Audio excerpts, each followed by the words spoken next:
আবার এমনও পরিবার আছে 5 ওয়াক্ত নামাজ পড়ে কিন্তু পর্দা নাই, আছে না নাই?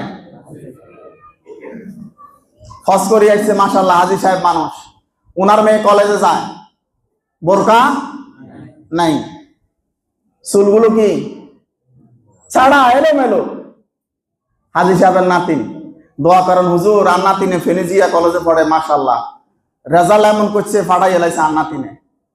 কিন্তু নাতিন তো মাশাআল্লাহ পুরা রোডে যেভাবে যাইতেছে, আপনি মনে করেন শুধু ফিজিক্যালি দর্শন করলে দর্শন হয়, কেমন? চোখ দিয়েও দর্শন হয়, চোখ দিয়া।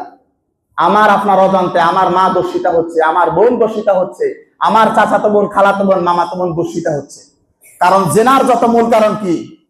একটা মেয়ের মুখমণ্ডল দেখার পরে, বাকি অঙ্গ প্রত্যঙ্গ দেখার পরে ও তো আল্লাহর ওলি, ওর মনে কিছু আসবে না, কেন? কথা বুঝতেছে না মনে হয়।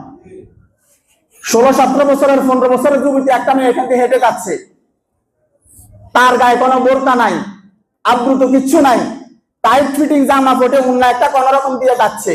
এলাকার যে ভদ্রলোক আছে, ওরা দেখার পরে ওরা নিয়ে তো কোনো চিন্তা ভাবনা করবে না, কেমন? আমি খারাপ লোক, আমার আসে এটা মনের মধ্যে, আপনারা ভালো, আর নিচে নামা লাগবে।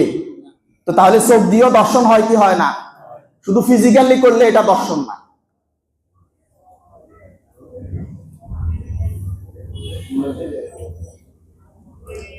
বাবারা যারা আছেন কান খাড়া করে শুনে রাখেন, আপনার কারণে আপনার মেয়ে যদি বেপরদা থাকে, কিয়ামতের ময়দানে আপনি দায়ুস হিসাবে উঠবেন।